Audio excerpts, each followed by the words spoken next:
କୃଷି ଓ କୃଷକ ସଶକ୍ତିକରଣ ବିଭାଗର ଏକ ଲୋକପ୍ରିୟ ଯୋଜନା କାଳିଆରେ ହୋଇଥିବା ବ୍ୟାପକ କଳଙ୍କରୀକୁ ଧରିଛନ୍ତି ସିଏଜି। ଏହି ଯୋଜନାରେ ନିୟମକୁ ମୋଡ଼ି ମୁଖଚି ଦିଆଯାଇଥିଲା।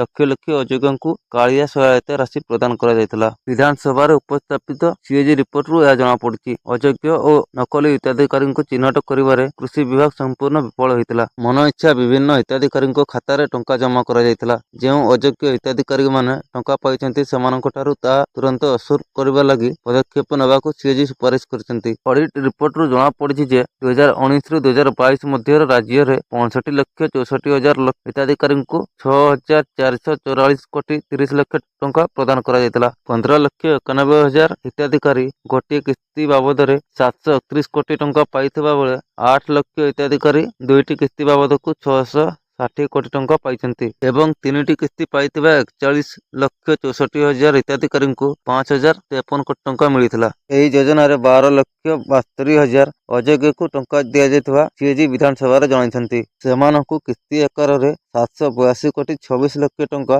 ପ୍ରଦାନ କରାଯାଇଥିଲା। କେବଳ ସେତିକି ନୁହେଁ, 11,972 ଜଣ ସରକାରୀ କର୍ମଚାରୀ, ବୃତ୍ତିଗତ କର ଓ ଆୟକର ଦେଉଥିବା 1,794 ଜଣ ବ୍ୟକ୍ତି, କିଷାନ କ୍ରେଡିଟ୍ କାର୍ଡ ରଖିଥିବା 4,880 ଜଣ ଅଯୋଗ୍ୟଙ୍କୁ କାଳିଆ ଟଙ୍କା ଦିଆଯାଇଛି। ମାସକୁ 10,000 ଟଙ୍କାରୁ ଅଧିକ ରୋଜଗାର କରୁଥିବା 11,902 ଜଣ, 5 ଏକରରୁ ଅଧିକ ଜଳସେଚିତ ଜମି କିମ୍ବା 7 ଏକରରୁ ଅଧିକ ତଫସଲି ଜମି ଥିବା 5,435 ଜଣ ଅଯୋଗ୍ୟଙ୍କୁ ମଧ୍ୟ କାଳିଆ ଟଙ୍କା ପ୍ରଦାନ କରାଯାଇଛି। ତାହା ଛଡ଼ା ପେନ୍ସନ୍ ପାଉଥିବା 1,074 ଜଣ, 4 ଚକିଆ ଏବଂ ଭାରୀ ଯାନ ଓ ଟ୍ରାକ୍ଟର ରଖିଥିବା 5,145 ଜଣଙ୍କୁ ମଧ୍ୟ କାଳିଆ ଟଙ୍କା ପ୍ରଦାନ କରାଯାଇଛି। ଏହି ସମସ୍ତ ବର୍ଗର ହିତାଧିକାରୀ ଯୋଜନା ନିୟମ ଅନୁସାରେ ଟଙ୍କା ପାଇବାକୁ ଯୋଗ୍ୟ ନଥିଲେ ବୋଲି ସିଏଜି କହିଛନ୍ତି। ସିଏଜି ଏହା ମଧ୍ୟ ଜଣାଇଛନ୍ତି ଯେ 2,78,000 ପରିବାରରେ ଏକାଧିକ ସଦସ୍ୟ କାଳିଆ ଟଙ୍କା ପାଇଛନ୍ତି। ତେବେ ସେ ଜଣାଇଛନ୍ତି ଯେ ସମସ୍ତ ଅଯୋଗ୍ୟ ହିତାଧିକାରୀଙ୍କଠାରୁ ପଇସା ବସୁଲ କରିବେ।